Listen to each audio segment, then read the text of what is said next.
is out there. He has not been arrested. Wala namang dossier na pinapakita sa akin. Kung mayroon ako na ang pumatay, hindi na kailangan ang pulis. Ako na mismo ang... Kung may ebidensya po tayo na involved siya sa droga, papatayin niyo rin po si Michael Yang? Ako? Maniwala ka? Kung may mga ebidensya po, papatayin niyo? Sasama, tawagan kita, kasama ko. Hindi po.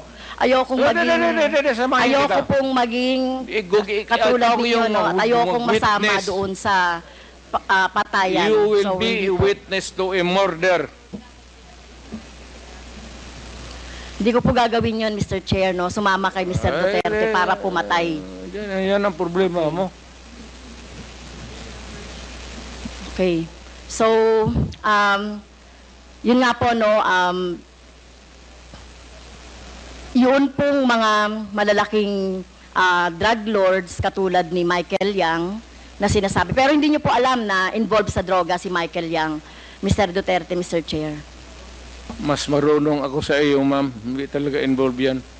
Magtanong ka ng pulis ngayon. Gusto mo, magsama tayo sa NICA. Sama tayo sa NBI. Ngayon, pagkatapos nito, kung may makasabi sa iyo na isang ahente na involved yan, yan lang ang suspitsa nila kasi pagka-in-check. Yan, pagka sama-sama ng... hindi po. I beg to disagree, Mr. Chair. Tayo po nirerespeto po natin ang citizenship. Tayo po marami pong mga...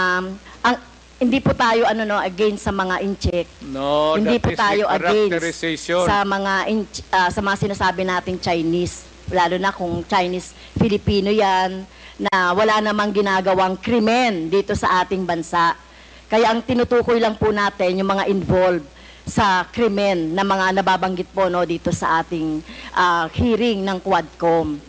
So, sana po, nung panahon ninyo po, dapat ang ikinulong at kung yung pinapatay instead ng mga mahihirap ay yung mga drug lords. Kaso wala kayong nahuling drug lords sa panahon ninyo. Si Michael Yang nandito pa. Hindi pa hinuli. At bakit hindi nahuli? Anong ginagawa na itong magkagong pulis pati?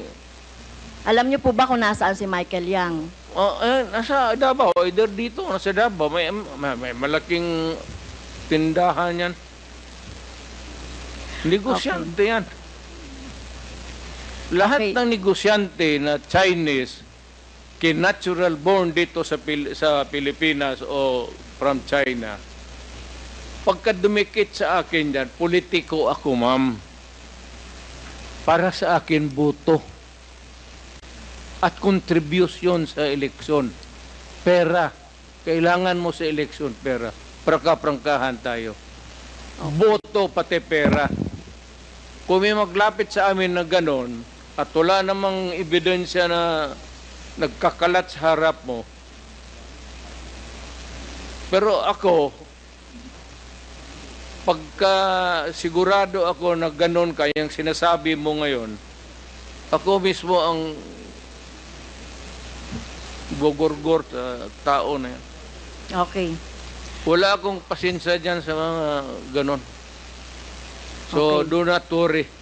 Last question. I love my country more than anybody else in this room.